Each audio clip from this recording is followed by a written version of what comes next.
this video, well, I'm gonna try and make this as short as possible. This is basically to talk about this fantastic new saxophone from Ishimori. So I'm gonna kind of go through the pluses, but I mean, to give a bit of context, I've been playing, and quite happily actually, Selmer Mark VI saxophones for the last 10 years, I suppose, of which I've owned several and tried a lot. And the horn that I play is for sure the best example of an alto that I've found. And there's been definitely other instruments that I've preferred aspects of, but not all around. And I think that's why Mark VIs have been the kind of benchmark for, well, decades. For example, like whenever I've played a Yamaha saxophone, I've been kind of almost like instantly kind of seduced by the ergonomics and how well it's in tune. But even though they're fantastic instruments, I think there's always been something lacking in the tone for me. And equally with some other, some either older models of Selmer or some of the American saxes like Cons and Kings, they sound absolutely amazing, but ergonomically, for me, they're a bit of a drag. Loads of people sound fantastic on them, but for me, the Mark VI was kind of the happy medium.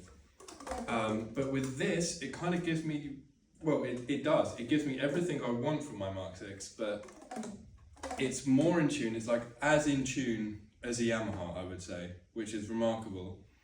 The response, I mean, that's the first thing I noticed about this horn, is that it responds incredibly fast. Like, you don't really need any air to make a sound. So because of that, I find that I can project very easily. It's got a nice resistance to blow against, but also at lower, quieter volumes. I feel like I can get the kind of same quality of tone and pitch.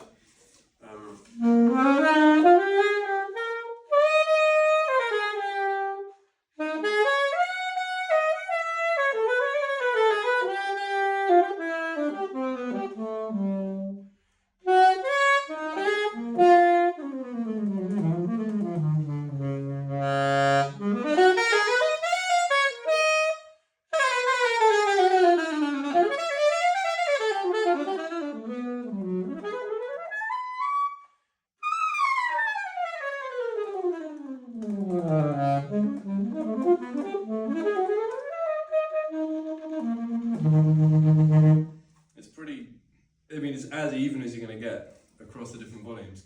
So if anything isn't happening, then I know it's me, not the saxophone. But most importantly, the sound. I would say that it's got the actual tone of it is more akin to an early 6 or an SBA maybe. Like, it's got that kind of warmth and spread about it. But it also is very directional, so it records very well. If you even into a phone speaker or just through a microphone, you're getting the most direct bit of the sound, which will make your life easier, obviously. But there's something about those kind of really warm spread horns that in a room maybe sound better, but maybe don't record so well. So I guess I was, I thought up until this point they were mutually exclusive, but it appears not to be. So much like their other products, I mean, I play the Ligatures and the Mouthpieces as well, which are amazing. And again, I've had some amazing vintage mouthpieces, and I choose to play these. I think for me they work better. And also the nice thing about it, which is I can use the same parallel from these mouthpieces to the saxophone. This isn't like a copy of a vintage Mayer. It's just, because that's the other thing I have. I prefer this because not only does it kind of work easier, if you like, it actually feels like it's its own thing. It doesn't feel like a copy of that. This doesn't feel to me like if it felt like a fake Mark VI, then I wouldn't bother, even if it was easy, It does have its own personality and it feels like it's an original design, which I think is great. So I think it's in every saxophone player's interest to at least try one, and then I guess you'll know what I'm talking about a bit more, but I'll play a bit more. And thank you again to the amazing folk at Ishimori for coming out with this.